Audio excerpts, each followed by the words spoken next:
Hello and welcome. We're here today to talk about how we can discuss moving from climate policy to climate action. Our aim today is to talk about building a platform for discussions around a green recovery and building back greener. We've invited two high-level players in this field, both New York State and Denmark, and we're going to be talking about how we can support and inspire each other towards achieving ambitious goals for climate. My name is Eric Johnson. I am the head of sustainable business development here at the Confederation of Danish Industry. And I have to say, I feel myself uniquely qualified in today's event. I think I'm the only one amongst our panelists who has both an American and a Danish passport. But we've got a real high-star panel of rock stars from the corporate and public affairs worlds in climate in both Denmark and the US today. Really excited to be here. We're going to be having three fireside chats in a row. One is about the role of partnerships in addressing climate change. The other one is on innovation and job creation. And last but not least, about investments and the critical role they play in achieving sustainability. We're here really to highlight this really important transatlantic partnership between Denmark and the Confederation of Danish Industry, and New York and Nyserda, or the New York State Energy Research and Development Authority. Nyserda, the Danish Clean Tech Hub in New York, and the Confederation Danish Industry, together with the State of Green, are the four co-hosts of our event today. And our first speaker is going to be Lars Sandahl Sørensen. He is our CEO here at the Confederation of Danish Industry. And Lars is going to be talking about what role clean tech and addressing climate action can play in job creation. Lars, over to you. Thank you very much, Eric, and to all of you in whatever time zone you're in. A great welcome here from Copenhagen, Denmark, where we are standing right now. So on behalf of all our close partners, New York State Energy Research and Development Authority, State of Green, and DI, Danish Industry, I would like to welcome you greatly to this event. Although, of course, we have all hoped and actually also planned for an in-person gathering in the past year, and has absolutely shown us that it is possible to maintain a really good and strong relationship and dialogue even on the distance. So we'll continue that, but certainly also hope to be able to meet up soon again. What is happening on the climate policy? We need more political motivation on a global level. We are looking towards COP26, and that will truly need to stand its test on a global, coherent, multilateral level. We stand in front of extreme challenges. Just read the latest IPCC report. There is no doubt that we need action. Actually, when you go into it and travel through and see some of the effects already happening, it's almost overwhelming to an extent where you think, can we do anything about it? Is it possible? And absolutely, yes, it is not only possible, it is also absolutely necessary. But it is more necessary to actually take action than to discuss big global targets. We need to go from target setting, which is of course in itself important, to true action, and show by example what we can do in the different parts of the world and the different parts of our regions to show what can the real solutions be to the absolute and extreme challenges and opportunities where we do have. That being said, there are also quite a few things to be positive about. Let me just state that the Europe Fit for 55, the Green Deal here in Europe, is one big step ahead in realizing we need to take real true action. We need to put resources, research and money behind it. Here in this country, Denmark, the energy and climate policy that we have introduced with full backing from industry and from the partners to the present government is a 70% reduction target, also very ambitious. We are working really hard on that right now to realize it. And I must also say that the new administration in the US has taken a very positive new executive action to ensure global cooperation on a higher level, and has set out a path for US with the ambition to reduce emissions by 50 to 52% by 2030 compared to 2005 levels. All good moves in the right direction. We all know it's not enough, but if we don't set targets and move ambitiously towards this with true measures and true technologies and true introduction of policies, we will not get there. In itself, New York and some other states have really shown the way for quite a long time.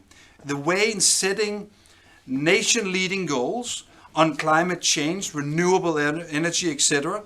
And the New York 100% powered by green energy by 2040 is such a great example. You have been at the forefront of actually taking action despite your national administrations.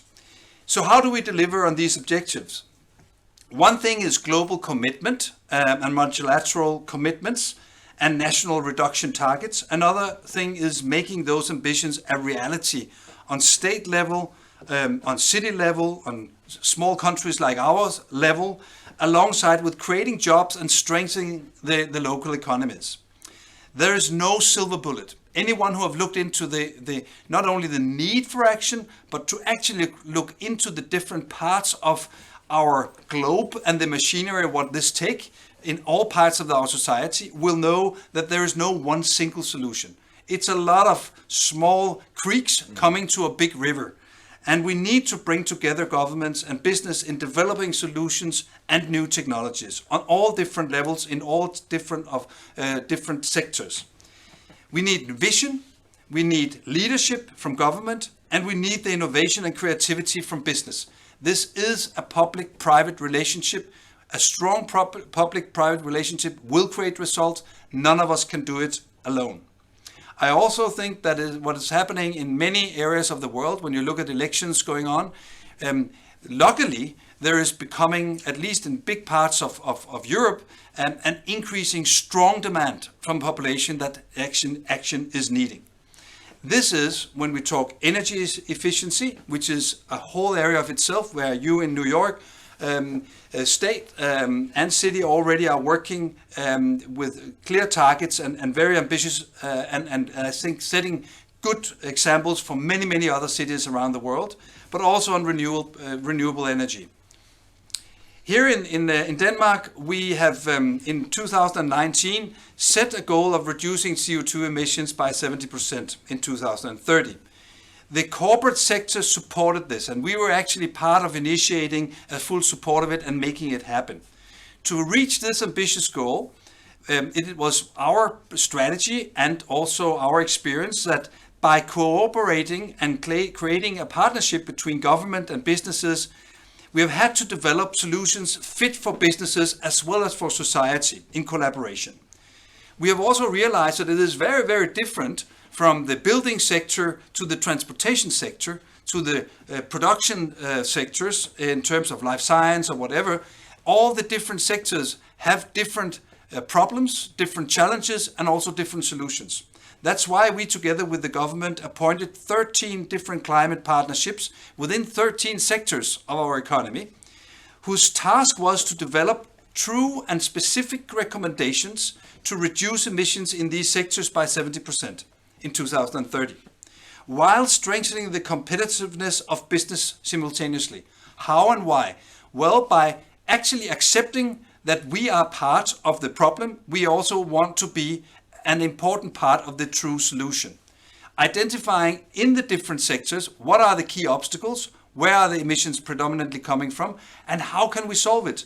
By doing that and developing true large-scale solutions, we also believe that we can show the world and show new technologies enabling us to reach our 70% target. So it is building a true climate action partnership. It is also building a true business partnership simultaneously. The overall idea behind the 13 climate partnerships holds elements that could be adopted in other countries, we believe, to guide governments and companies towards a common green future with shared ambitions and shared targets. The climate partnership have supplied us with hard evidence and good guidance on not only targets, but on what to do. The partnership have improved our mutual understanding of each other on the various sectors of carbon footprints and given us common insights. This also is a job creation vehicle, actually. Danish companies have done business for many years in the US, and we know many things are at stake. It is about pushing the green agenda forward, but it's also about making investments in clean energy and sustainability. It's about doing business and creating jobs at the same time. New York is on the right path, an impressive path, in terms of attracting investments and creating jobs. Seen from my perspective, when you give priority to retrofit of buildings, when you set up offshore wind targets, and so on. Very specific, very concrete action, requiring investments, requiring partnerships, requiring providers of technologies and real large-scale solutions. So it pays off in terms of jobs and investments also. Danish companies and our partnership, common partnership with our partners present here today, have made significant investments in New York State. To mention just a few is our company Ørsted on the ground in New York, developing the state's first offshore wind project, the 15 turbine South Fork wind farm that will power Long Island, South Fork. Another example is Danfoss, just acquired Eaton Hydraulics with the ambition of creating a global leader in mobile and industrial hydraulics. More than 10,000 people in New York just right now. A third and last impressive example, I think, from our point of view, is the engineering company Ramboll that has more than 1,000 experts within water, energy and environment and advanced manufacturing in New York alone. So impressive true figures, impressive true action in terms of providing ambitious new developments for climate action, but also creating partnerships, business opportunities and true technologies that can be shown in the rest of the world on how to move forward in real terms on that agenda. I'm very impressed by with my colleagues here, very impressed by Nyserda, what you have done for quite a while now and being at the forefront of this development. Very happy to be partnering with you in this quest towards true action. It is a really good example of how we can move forward and show others what can be done. Hopefully this event that we are hosting here today together will create space for clean tech stakeholders to discuss the climate change action from national to local true level in creating a more resilient and green economy with a focus on business opportunities and jobs at the same time. So thank you to Nyserda, thank you to State of Green and to corporate stakeholders from both sides of the Atlantic Ocean, and thank you for all of you, joining in all different time zones here today. Over to you, Erik. Thanks so much, Lars. Lars, when I'm around talking to companies both in Denmark and around the world, I actually often quote you when you say, as we say in Danish, "Der må gerne gå sport i det," or it's okay to be competitive. It's okay to strive to be the best in achieving climate ambitions, whether you're from a public authority or from a company. Heading into COP26, what do you think really will inspire companies and public authorities to really try to go from policy to action?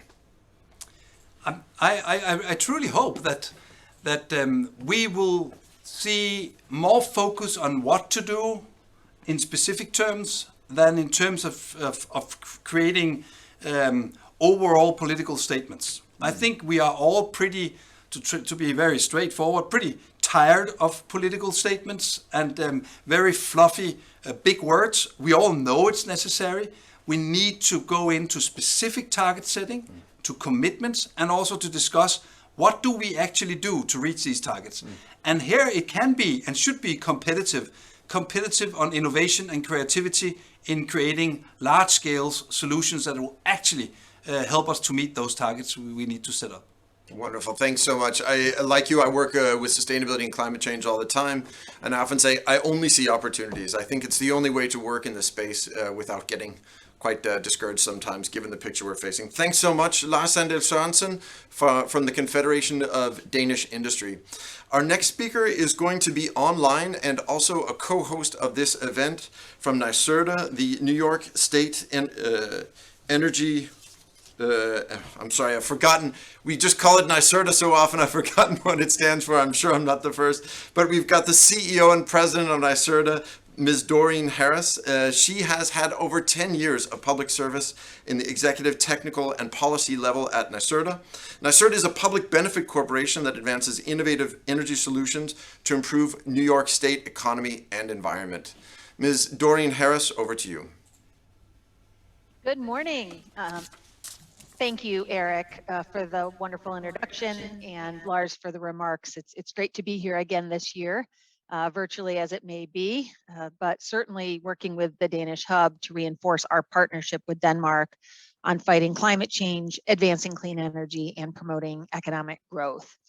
I'm proud to say that we, and specifically I, as well, have been working with the Danish government and private industry for several years to advance the goals of New York State's Climate Leadership and Community Protection Act, which includes the reduction of greenhouse gas emissions 85% by 2050, a zero emission grid by 2040, and economy-wide carbon neutrality. And we are, as Lars had referenced, we are taking very seriously the achievement of our goals in New York, and I would say learning from the Danish government in doing so. In fact, just yesterday, Governor Hochul announced we have selected projects that will deliver 18 terawatt hours per year, or almost 12% of New York State's annual electric consumption, all in one fell swoop. This is going to rapidly accelerate progress to exceed the goals that I just described and bring a significant amount of renewable energy to New York City, where I am today, in the largest amount in history, for the largest city in our country. So as a state, we are well on the way to our achievement of our goals. We have enough renewable energy to power more than 60% of our electricity, awarded or recommended for award now. So this shows great progress in our goal to drive down carbon emissions, and public-private partnerships are indeed a hallmark of achieving that success. They'll help us to better understand the investments that are needed to grow our green economy and to scale these projects that we're talking about. And indeed, since 2018, our partnership with the Danish Ministry of Energy, Utilities, and Climate have boosted our work, notably our burgeoning offshore wind industry as a great example of that. We've prioritized innovation and manufacturing that will build a regional hub of activity here in the Northeast US. And we were very excited to see the Biden administration bolster our efforts earlier this year by establishing a national offshore wind goal of 30 gigawatts by 2030, which underscores the work we have already begun in this partnership, establishing the largest in the nation offshore wind goal, advancing development in the New York Bight, and accelerating the procurement of offshore wind energy from the existing lease areas. So we and I are very pleased with the momentum and scale of the federal effort, which will buoy this industry with the necessary transparency to spur what will be billions of dollars of infrastructure investments and thousands of good paying jobs here in our state and in our country. We are certainly using the offshore wind program as a model to develop pathways to markets and projects through incentives for economic benefits as part of our procurements. And in fact, we've seen these commitments yield more than 6,800 jobs and more than 12 billion in statewide economic activity. As an example of the industry synergy we're building, you'll also find on Long Island, New York State's Offshore Wind Training Institute, which will be administered by Farmingdale State College and Stony Brook University. And this work will be in collaboration with Governor Hochul's Office of Workforce Development, our partners at the New York State Department of Labor, and SUNY to support the development of this training infrastructure around the state. And we're taking seriously the need and the opportunity that comes with this new investment. And we have committed nearly $120 million to train and prepare New Yorkers for opportunities that meet the growing demand in clean energy sectors and prioritizing the most underserved and displaced workers. Importantly, Governor Hochul recently announced a $6 million effort to support 150 climate justice fellowships for individuals around the state currently residing in historically disadvantaged communities or from priority populations, which represents really a new way for individuals to enter this sector who want to facilitate clean energy and climate justice efforts in their own communities. So the policies here in New York are designed to send clear signals that we are seeking to develop clean energy industries at scale for the benefit of everyone, even those historically left behind. And we look forward to support business models that are best tailored to certain consumer types, as well as that which can facilitate investment across our large state. So this includes a very important sector, building decarbonization. Right now, New York State and utility programs are investing over $6.8 billion to decarbonize buildings and support high efficiency, all electric heating and cooling technologies across the state. Buildings are one of the hardest sectors to decarbonize, certainly in a city like New York in particular. But energy efficiency and heat pumps will reduce carbon pollution and reduce energy consumption in buildings equal to powering 1.8 million homes. In fact, earlier this year, we were proud to partner with the Confederation of Danish Industry, the International Clean Tech Network, and EU Tech Bridge on the $50 million Empire Building Challenge, which is investing in the most promising novel approaches to retrofitting our tallest buildings. This program is expected to leverage over $250 million in private investment in building upgrades, testing, and technology, bringing replicable and scalable energy efficiency and electrification solutions to the forefront of the market. And our building decarbonization efforts are complemented by $1 billion investment in electrifying our transportation sector to grow access and availability to electric vehicles and clean transit to reduce carbon emissions, which will create cleaner air and healthier communities. And later today, you will hear from our Vice President of Innovation, John Lochner. He will tell you more about the efforts that were paired with our more than $800 million investments in research, development, and technology commercialization support to accelerate the pace of innovation and catalyze private markets to make New York State the best place in the world to start and scale clean energy businesses. We have a framework and incentive in place to encourage private investment to be part of the climate solution, starting with our New York Green Bank.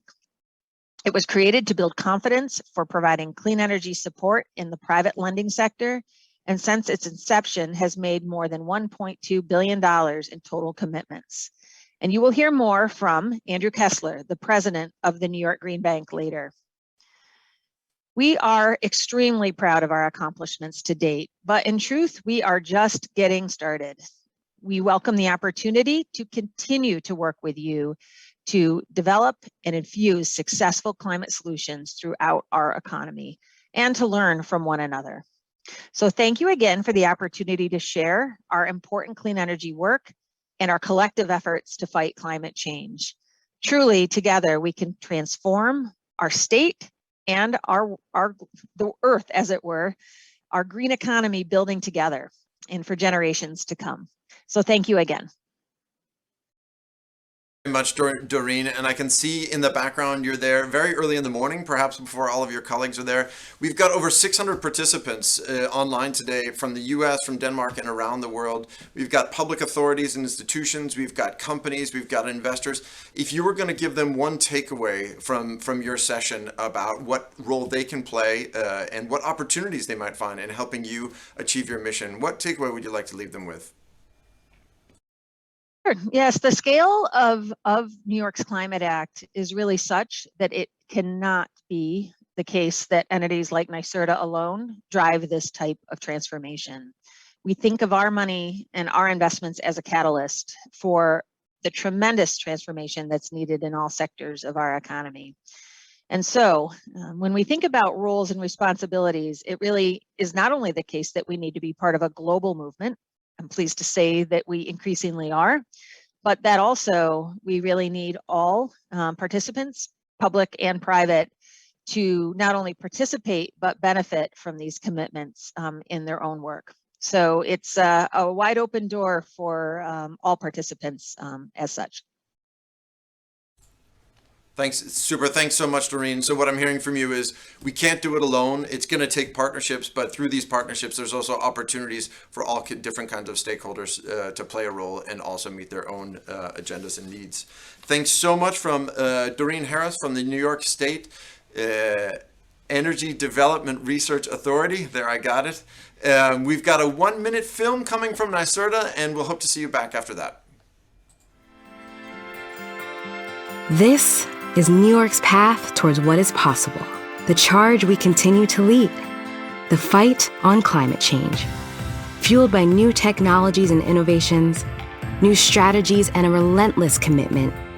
Together, all of us continue to pave the way for cleaner communities across New York. Toward hope. Toward opportunity. Toward realizing a cleaner, more sustainable future. So that tomorrow, and the next day, and the day after that, New Yorkers will have smarter choices about how we use energy. Hopefully, the examples we set will help lead others. And our road less traveled will just become the way. The path to a clean energy future is a long one, but with the help of everyone here, our path is a path to possible.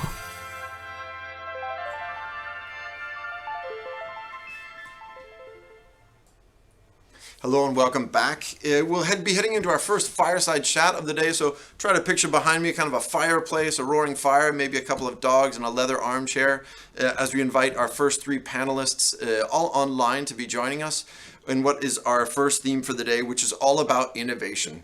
How can innovation accelerate our clean energy transition?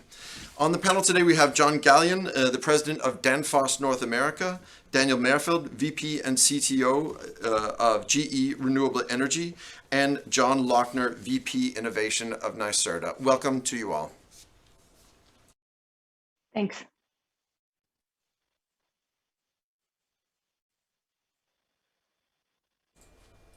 Can you hear me okay? We can now. I lost you there for a minute. Super, wonderful, thanks. I just wanted to check in. So just to start off, perhaps we can start with John Gallion.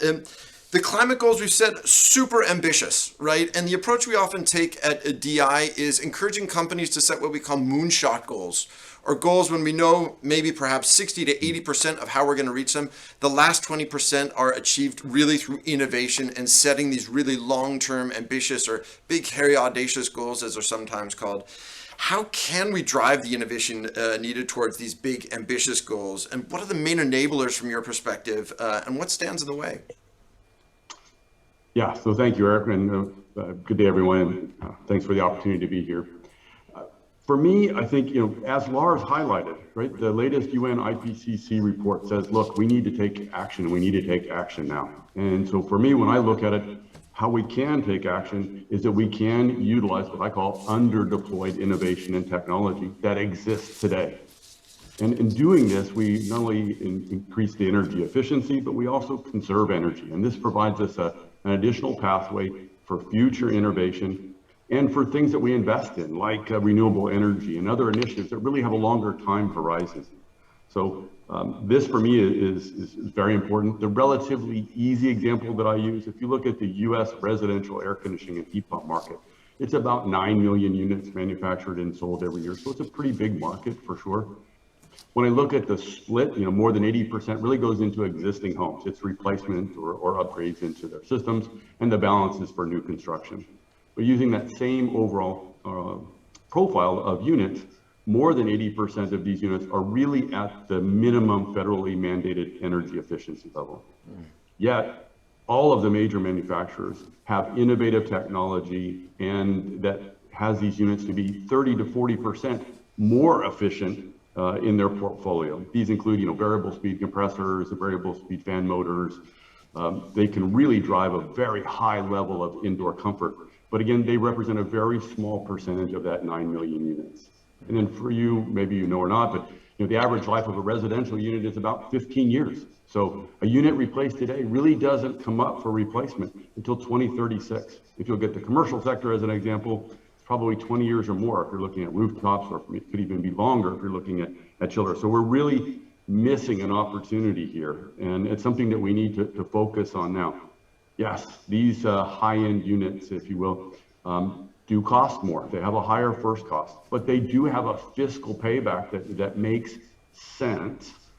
We just need to look at the total cost, and we need it as a part of our ammunition as we look to achieve our climate goals. Thanks much, John. This is a story we often hear from Danish companies, right? Like, look, total cost of ownership of my unit or device or equipment, it's actually lower. Both public sector and private sector clients sometimes struggle to find the resource allocation. They're just looking at price point. How do you see us unlocking this challenge and really getting both public and private sector customers to really be able to focus on total life cycle when they're making these purchases? Yeah, it's pretty complicated, to be honest, and the whole chain from manufacturers like us who provide equipment, manufacturers who go into distributors, who go to contractors, who go to end consumers. So there is a form of education that needs to go along. I think also too there is some opportunities for investment. We can look to maybe subsidize to a certain level for the true cost and have more units. If a consumer can get a baseline efficiency model or a high-end unit that's more efficient at near the same cost, people will make that investment. But it also is about helping them to make informed decisions, which sometimes is a challenge today. Yeah, and I think you touched on two aspects also that are really critical in what's really a super wicked problem when we're looking at climate change. One being partnerships, and the other being finance, where we're really trying to figure out what kind of financing solutions, what kind of partnerships solutions can unlock some of this short-termism. Danielle, from GE's perspective, you're riding this wave of technology where we've seen the kilowatt price per hour of wind energy just absolutely plummet and really become competitive with other forms of energy. We've also seen a huge wave of legislation, not only in the American and the New York market in particular, but around the world starting to make these investments much more profitable. What do you think we can learn from this, both in terms of what stands in the way of really accelerating the change and driving more innovation, as well as what we've learned has worked in the past? Thank you, Eric, and it's great to be here. I think it's a great question. So learning from what's worked is absolutely the way to build the future. And in terms of renewable energy technology, as we've already commented, there's a lot that's ready today. And the biggest issue is the deployment pace. There's innovation that's been developed and even matured, and the costs have come down significantly.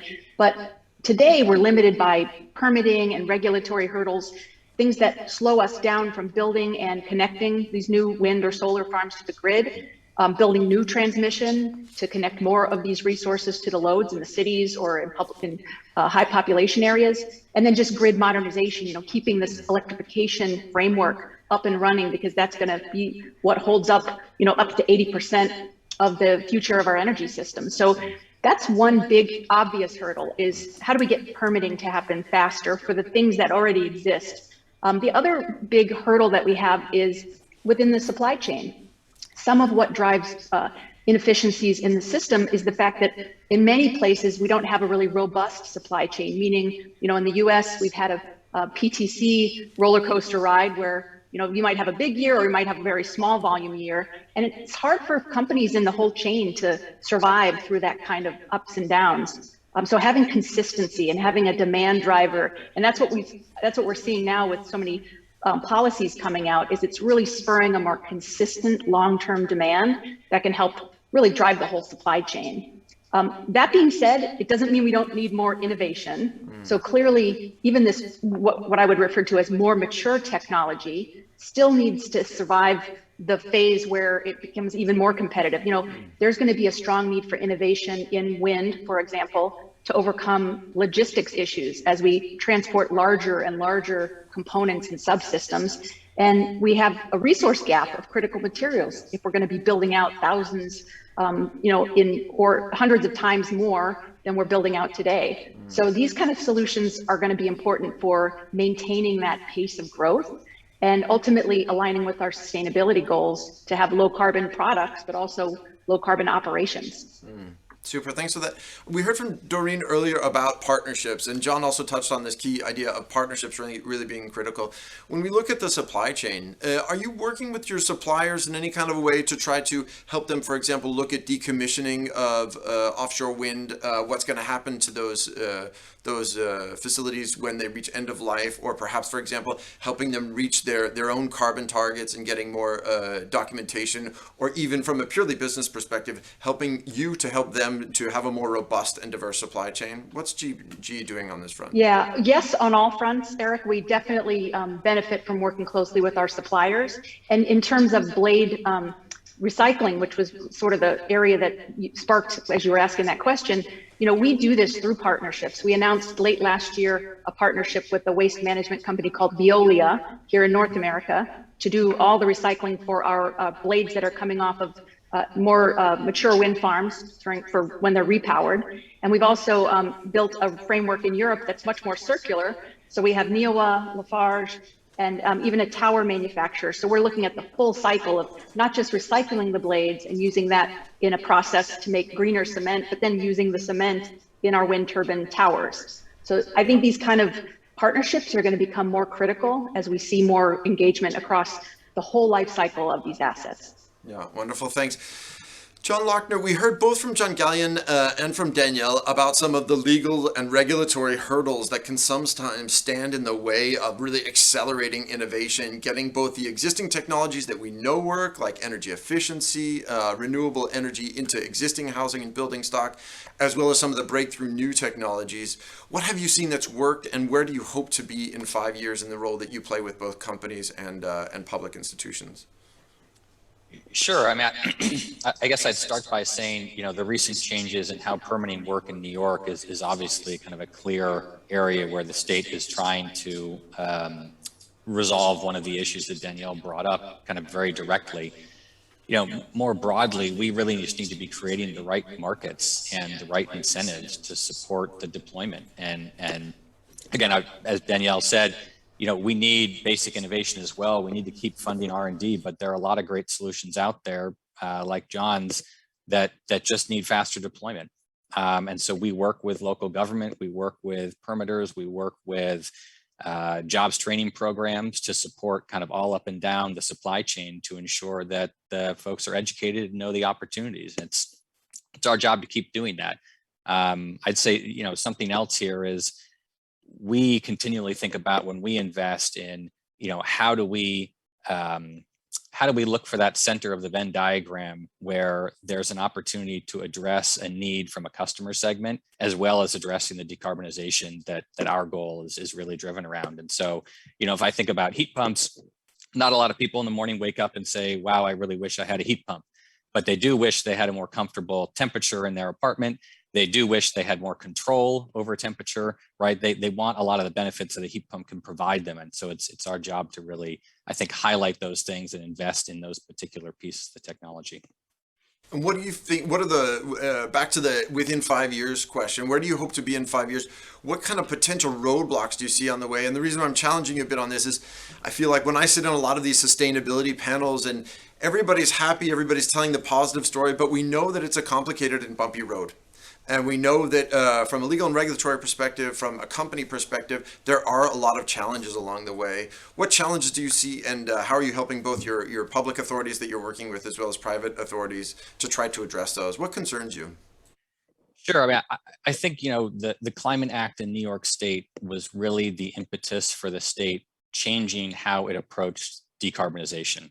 And with the Climate Action Council, we are now looking holistically as a state with many key stakeholders, private and public, at how are we going to get there, right? And how do all these plans come together in a united whole that actually says, oh yeah, we're gonna check these boxes, we're gonna be on time. And so I think that process is the most important process in many ways for us to continue moving forward on a timely manner. And with that process, we will get more specific policy directions and more specific direction in terms of what Nyserda and other actors should be doing, at which point, we need to keep coordinating. I guess one of the challenges I see is people. Danielle's role as CTO, right? CTO was not a title 40 years ago, right? That was in many companies, but as technology became a bigger and bigger and more important piece of corporate America, that role burgeoned. And the same thing needs to happen with climate, with heat pumps, with offshore wind. We need more people, more experts across the board, public, private, you name it. Super. Guys, I could talk to you for another half hour, an hour. We're unfortunately a little bit behind on time already. Before I turn it back over to take another break, I would like to ask Danielle or John Gallion, do you have any questions for John Lochner? I would have one, and that is, how is it going so far? And how would you grade Nyserda and New York State on progress so far? Wow. I'm a harsh grader, but I would say, well, let me first juxtapose this to other states, in which case I give us an A. Then let me say I think we get a B plus A minus as we start to turn the curve. You know, the Climate Act came. We are now still, I think, doing everything we have to do to be in a position to really execute over a few decades, and I think that just takes time. I think, you know, President Harris at Nyserda, Basil Sagos at DEC, our new governor are doing tremendous things, putting us in the right place to be able to really move forward as quickly as possible once the CAC comes out with the conclusions it needs to tell us where to go. Super. Thanks so much. And thanks for that question, Danielle. Thanks to all three of you for what I believe is waking up quite early in your day and getting us started. I can see the light is shining through the blinds back behind Danielle. Thanks again to all three of you for joining us today. We've got another short film, so either enjoy the film for a minute or head for a quick bio break or a glass of water, and we'll see you back in a minute. By 2050, Denmark will be independent of fossil fuels, an energy-efficient society powered by renewables, fueled by nature. We're well on the way to a greener future, but we're not quite there yet. Let's share experiences and inspire each other to continue the journey.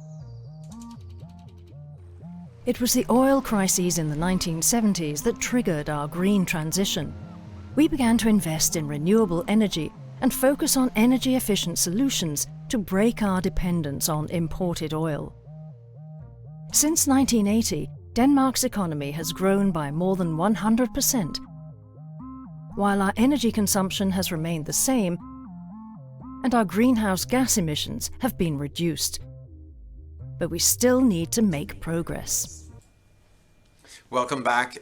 Today we are really here to talk about moving from climate policy to climate action in a joint event with Nyserda, State of Green, the U.S. New York Clean Tech Hub, and the Confederation of Danish Industry. We're ready for our second fireside chat of the day, and joining us now are Rory Moss, President of Rockwool North America, and Dan Egan, Senior Vice President for Sustainability and Utilities at Vornado Realty Trust. Welcome, gentlemen. Morning. Thank you. Thanks for having me.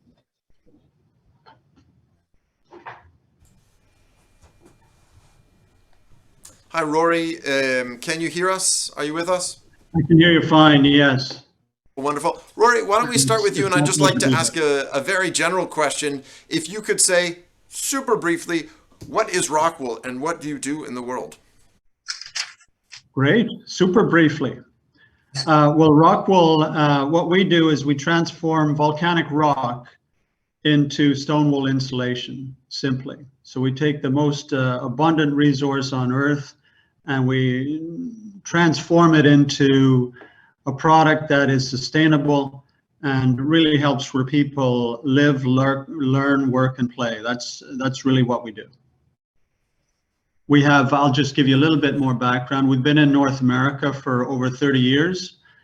We have 4 production facilities, just opened one a couple of months ago in West Virginia. And we've been engaged in energy efficiency and building retrofits for all this time. Super. Thanks very much, Rory. We talk a lot in Denmark about what a critical role the building sector plays in reaching climate neutrality. Why, from your perspective, is it such a critical piece of the climate puzzle, particularly in the United States and New York?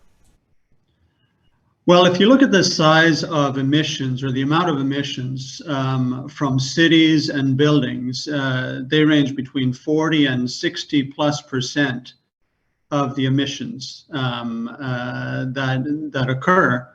And the built environment is critical to making, and addressing that built environment is critical to making a serious impact on climate change. And that's exactly what we do, is we're involved in that activity. So I would say the built environment is crucial to address in affecting emissions. And it simply can't go fast enough.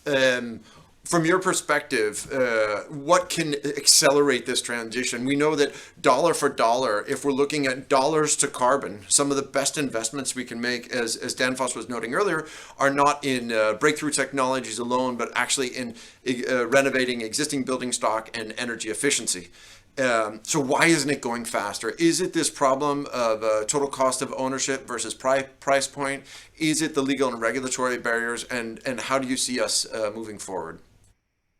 Well, I think there are a number of key measures and actions that occur and are occurring, frankly, and it starts with the cities and states in their policies and regulations to set the goals and the direction. A great example being here in New York, Local Law 97, which is focused on large and medium-sized buildings. On the finance side, innovative funding to create the cash available for affecting change in these types of buildings.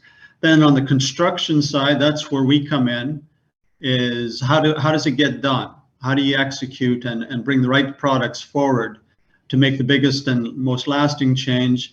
And then a big part of this are the tenants within these buildings, and providing a service to them, helping them work through maybe the disruption of a deep retrofit. But then at the end of the day, you're impacting their energy costs, their personal well-being within these buildings, safety from a fire protection perspective, and the aesthetics. So there are a range of different benefits coming out of this activity for the people who are going to experience it. So I think there's a range of different actions that occur through this process. Local Law 97 here in New York City has provided us with opportunity to address particular buildings. We did a building, a 1950s building here in Manhattan, a deep retrofit, where we recladded the exterior of that building recently, and it's provided a great reduction in emissions and an improvement in the living conditions and working conditions of the tenants in that building. Super, thanks very much. Dan, if we could turn it over to you, could you start to just say a couple of words about what Vornado does? Sure. Good morning. So Vornado Realty Trust is a publicly traded real estate investment trust. We own and operate about 30 million square feet, which is 2.7 million square meters of primarily office and retail space, most of which is concentrated here in New York City, where I'm located. We are very vertically integrated, so we have quite a bit of operational control over our assets. My title here is Sustainability and Utilities, so I'm charged with this sort of intersection that we've made many references to already this morning between policy and implementation, stakeholder engagement, consensus building, in order to take the built environment and align it with this new world of urgent climate goals that have been put in place, both city and state, and also at the federal level here in the United States. We've published what's called Vision 2030. It's our commitment to making our buildings carbon neutral by then. That does combine a number of components with a prioritization on energy efficiency. So we pledged a 50% energy reduction below a 2009 base year. And pre-COVID, we were about halfway there. So we were able to lead by example of these solutions that we've made reference to throughout the morning that can help to transform the built environment, reduce energy consumption and related carbon emissions. I do think that the next phase and getting this to completion, getting us to carbon neutrality, I've heard the word partnership spoken over and over this morning, and I'm going to say it again here, really is going to require deep and meaningful partnerships between both public and private sector. The Nyserda team is a wonderful team with a partnership in place. We are a Empire Building Challenge participant ourselves. And in addition to those partnerships, you have the supply chain partnerships. So Rory's company, for example, we as the owners of real estate have a responsibility to make sure we are retrofitting and improving our buildings with the most innovative, responsible products that will help these buildings sort of remain as vessels, if you will, of decarbonization, so that we are part of the solution going forward. much, Dan. There's no doubt, though, that as a publicly traded company, you're also there to deliver returns to your shareholders. Hopefully, you're thinking about system value and thinking about, the broader perspective of your business. But you're also, let's face it, under intense pressure to your owners and investors to deliver returns every quarter and every year. How do you make the business case for sustainability, both internally and externally, when perhaps you're confronted by a tough VP who says, I don't really see the point of this. This decarbonization is costing us too much. Our product margins, yada, yada. How do you say, look, we've got to do this, and there's a solid business case in it? Sure. I think that, I've been at Vornado 12 years, and we've seen this evolution in stakeholder awareness for why we're doing all of this work. There has always been sort of the classic business case for energy efficiency. We've realized the savings, on our bottom line. We've partnered with Nyserda over the years through many of their different programs and incentives to not only demonstrate best practices but repeat that, bring it to scale, have it be something that the marketplace can adopt. I think that what you're seeing more recently is a more diverse group of stakeholders starting to understand why we're doing all of this. I've heard mention of both the Climate Leadership Community Protection Act, which is a New York State climate plan, the Climate Mobilization Act, which is a New York City plan. There are new levers in place that create new incentives to make sure that we are reducing our carbon emissions. We're also seeing greater access to capital through, when we have lower carbon emissions. We're seeing at our investor level a great deal of interest in impact investing. So, the stars are aligning here, and folks have a greater understanding of the value of all of this. And in addition to the environmental, the reduction of environmental risk, there is realizable economic value in all parts of the business at this point. That being said, Dan, there's got to be some dilemmas on the way, right? You said you worked in sustainability at Vornado for 12 years. These are really tough problems to try to address. Getting that triple bottom line to align where you're actually delivering returns, seeing growth in sales, and at the same time also having a positive impact and trying to meet your net zero targets. It's tough business. What are some of the most difficult dilemmas that your organization is facing, and how are you unlocking those, perhaps either through partnerships or through innovation or other strategies? Sure. I think that a lot of my role over the years has been the translator. So we have many different groups of stakeholders who have different priorities. They have a different perspective on what climate change really means and how it impacts the built environment. So it's always been a challenge, if you will, but, I heard somebody else call them all opportunities at this point, to just, to educate a wider audience to make sure that these goals are all actually the same. I also, lots of reference to policy alignment. I think that what we've seen in the last 5 years has been this sort of unprecedented release of climate policies that impact the built environment. The translator over here needs to make all aware of what the impact is to the business. That not only includes our senior management, who, by the way, has had incredible support for this work since day one. This is a top-down initiative at Vornado, and we are driven to make sure that we are leaders by example, and also good corporate citizens. So I'm involved in many different policy sort of stakeholder advocacy groups, ranging from city, state to federal on climate issues. But I think, what we're seeing is, again, this alignment. I feel like I'm overusing that word, but I'm witnessing it, where folks are starting to converge on their understanding of the common goal, and rolling up our sleeves to understand, yes, this is a challenging path from here to there, but I think it's going to be shared in responsibility by both the implementer, the practitioner, who's us, the real estate owner, as well as the policymaker, because we know that there's a great deal of reliance on the infrastructure surrounding real estate playing a hand here. And the announcements that Doreen made reference to earlier from the state of New York are incredibly encouraging. They give us more confidence that that these investments in decarbonization are going to be successful. I think there's a lot of renewed optimism for the progress that can be made in the short and long term. So much. One last question for you, Rory from Rockwool. You talked about some of the positive legal and regulatory changes you've seen recently that are kind of accelerating the transition. I think we can agree that it's really going to be touch and go towards 2030. If we are going to stay below 1.5 degrees of global warming, we really do need to go faster, including through energy efficiency in the built environment. What kind of changes do you hope to see on a structural or legal and regulatory level in your markets that can make this change go even faster? Well, I think we've referenced a number of them, and what is positive to see are announcements such as what we see from the governor yesterday, the governor of New York, and the energy that she expresses for making these changes.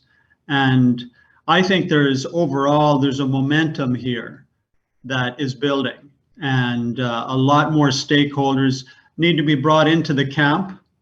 Not only regulators, but business owners and business operators brought into the camp. There's a demand and there's a real groundswell within the whole community on all sides for these changes and improvements. And people want to see an impact made on climate change. I think through all these weather events and a whole range of different results from climate change, people are becoming much more aware, and it's not going away. So I don't think it's a flash in the pan or anything. It's something that needs to get done, and the more people who get brought in and get educated and aware of this gives more freedom to policy and regulators to bring forward innovative and practical solutions and programs that provide value in the long term. So I think it's a broad range of different things that are happening, and I'm very pleased to see the momentum and some of these policy changes come through. So what I can hear from you is like, look, legal and regulatory authorities are also under pressure, but like Dan was saying before, you see an alignment of incentives, you see this kind of groundswell of change, you see everything generally heading in the right direction, and perhaps legal and regulatory authorities also being in a position to be more innovative and flexible. Yes, I think, and I'm optimistic, yes, but there's a lot of hard and heavy lifting to be done to get there. It's not just going to happen, and it takes venues like this and engagement on all sides to move this forward, because there is a real demand within. It may be not that visible, but I think within the globe and North America and the US, there's a groundswell of demand for changes and a need for that. And that'll bring more people into the camp. So we just need to continue pressing, but it's not by any means complete at all. We're behind the games. We need. Thanks very much, Rory Moss from Rockwool, Dan Egan from Vornado. Thanks very much for taking your time to be with us today. Thanks for having us. Super. Take care. Thanks to all of our participants who have stayed along so far. We're heading into our third and final fireside chat, and it's on finance, the one you've all been waiting for. How can we accelerate the green transition through the role of finance? We'll be heading into a 1-minute film break, and then we'll see you back.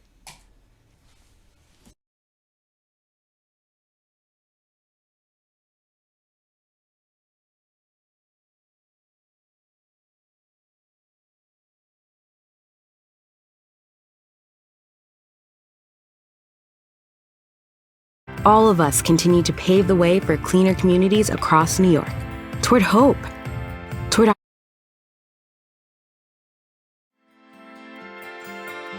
This is New York's path towards what is possible, the charge we continue to lead, the fight on climate change. Fueled by new technologies and innovations, new strategies, and a relentless commitment. Together, all of us continue to pave the way for cleaner communities across New York, toward hope, toward opportunity, toward realizing a cleaner, more sustainable future, so that tomorrow, and the next day, and the day after that, New Yorkers will have smarter choices about how we use energy. Hopefully, the examples we set will help lead others, and our road less traveled will just become the way.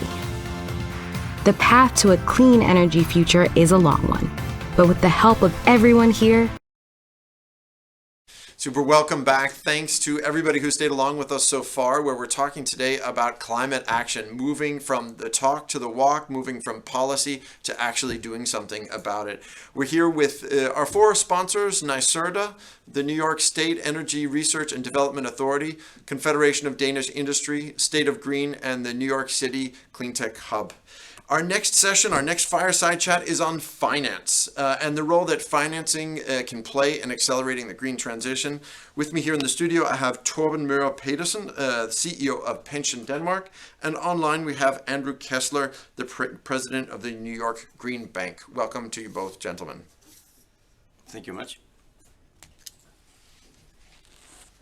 Andrew, can you hear us okay? Yes, I can. Can you hear me okay? We can, super. And thanks for joining us today. Andrew, could you start and tell us a little bit about what it is that you do at New York Green Bank? Sure, I'd be happy to. And thank you very much for putting this forum together. It is so welcome to engage with multiple stakeholders to advance our clean energy goals. New York Green Bank was set up really, make it very simple, to address and identify and address funding gaps in the marketplace that were, in our view, holding back, the development of clean energy infrastructure projects in New York State. And so our entire mission has been really to do that across a multiple of asset classes. The good news is that there is significant momentum for clean energy and sustainable infrastructure.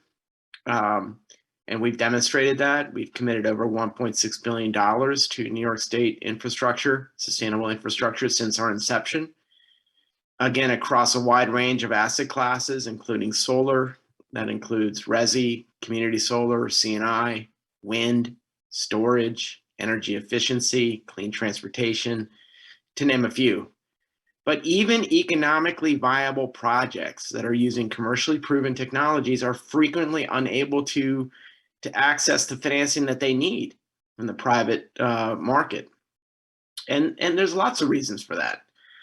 And that's part of our funding gap mission, to identify those. It may be because the financings are too small, too bespoke to interest some members of the private sector financing community. It may be because there's some perceived risk around certain technologies or innovative business models. It may be because there's limited precedent. And that's why we exist, to get involved with these gaps or preventing, clean energy or sustainable infrastructure technologies from being developed. We roll up our sleeves, we lean in early in these areas, often making first of their kind transactions that are going to bridge these financing gaps in the short term, and hopefully, as our goal is, eliminate them in the long term. So our capital isn't just enabling the execution of specific projects that otherwise may not have a path forward, but it creates attractive precedents. Super interested to hear you. And replicability, and draws in, or as we like to say, crowds in private sector capital into these important initiatives. Super, Andrew. I'm super interested to hear you talk about the role of financing for small and medium-sized enterprises, because I think it's a picture we see across many markets. We've seen the green bond market, for example, explode here in the Eurozone. But I'm down in the trenches with SMEs in Denmark every single day, and I can tell you green bonds are just not accessible for these companies. No, so my ears really pricked up when you said, look, one of the big problems is these bespoke or maybe even commercially viable investments, but the transaction cost for existing financiers is just too high to consider these small investments. What are you doing about the SME picture in your markets? Yeah, most of our counterparties are SMEs. And that's probably not surprising. We focus in on providing that capital that is otherwise inaccessible for good projects that work and create those precedents. We have a very flexible philosophy. Of course, we are keen to adhere to all of our public mandates and targets. So there is a box in terms of eligibility, but within that box, there is huge amount of flexibility. We've done transactions as small as $600,000 and as large as $100 million. So we are looking for opportunities to be as flexible as we can to plug those funding gaps. We can provide capital across the capital stack, from senior secured, subordinated loans, structurally subordinated holdco type loans, even preferred investments. Equity type preferred investments. Super. So it sounds like you really cracked that piece with respect to the transaction costs for the financiers. Of course, you're under a different set of rules and pressures from the kind of entity that you are, but it's really encouraging to hear that you're able to get a lot more funding to SMEs. The issue really is replicability and standardization. Yeah. And that drives down transaction costs. Marginal cost, of course. You're not going to do a one and done deal that's going to just not lead to further market activity. Yeah. But when we think that by doing and rolling up our sleeves and spending the time and effort to create a product that can scale, that's kind of where the magic happens for SMEs. Super. So in that way, not too different than other businesses. Standardize, drive down the marginal cost per unit, and then scale up. I also have with me here in the studio Torben Møller Pedersen. He is the CEO of Pension Denmark. Lars Sander Sørensen, our CEO here at DI, was talking about the Danish climate partnerships as a unique model that we've pioneered here in Denmark to help address our national climate goals. Torben was actually the chairman of the Danish National Climate Partnership for Finance. Torben, I wonder, could you share with us what were some of your key recommendations out of the partnership? Yes, thank you for the invitation to take part in this important discussion. I think that the cooperation between US and Denmark in the green area is developing very well, and we look forward to expand it even further in the coming years. Well, about the green climate partnerships, it actually is a totally new way of, let's say, a new model for policy development established back in the autumn of 2019, as almost 2 years ago, where government decided to establish 13 different climate partnership for a number of different industries headed by CEOs of the most important companies in each industry, with the target to develop a number of concrete projects and recommendations for how they will in their industry make their contribution to the very ambitious Danish climate goal of a 70% reduction of CO2 emissions by 2030. The financial partnership is number 13, the last one, because it's not our own CO2 emissions which are in focus, but our ability to provide private capital at a large scale to all the good projects made up or presented by the 12 other partnerships in so different areas like farming, building, construction, heavy industries, shipping, air traffic. In all these areas, we had, let's say, a bilateral dialogue with the other partnerships and identified their needs, and then we went back to the members of our partnerships, which are all banks, mortgage institutions, pension funds, insurance companies in Denmark, and let's say developed a number of concrete proposals for how we could mobilize private capital for the green transition. And actually, we managed to, let's say, collect together a commitment of approximately $100 billion in extra capital for the next decade. So approximately $50 billion from the banks and the mortgage institutions, and $50 billion from the pension fund industry. And it reflects that you need, let's say, different instruments designed to the specific purposes. we heard about the challenges to assist the SMV segment. Those and also private households, families can most effective be assisted by banks and mortgage institutions. So they have actually made an educational program for their employees, now being able to assist their customers, as households, smaller businesses, in the green transition, very concrete, providing them with cheap loans to invest in making their houses and the production facilities more energy efficiency. And in the other end of the scale, we have pension funds with capacity to go in with very large tickets. So from $0.5 to $1.5 billion per project, where we have we're now in a position where we have generated or found finance for some very exciting new types of green energy infrastructure. In a few years' time, you will see the first energy island, artificial island built in the North Sea, which will be a hub for extra, in the beginning 3 gigawatt, but in a few years 10 gigawatt of extra green power, wind power capacity to be built in the North Sea. And instead of making a transition facility for every park, we have one hub which can collect the power produced by these going to 10 gigawatt wind farms.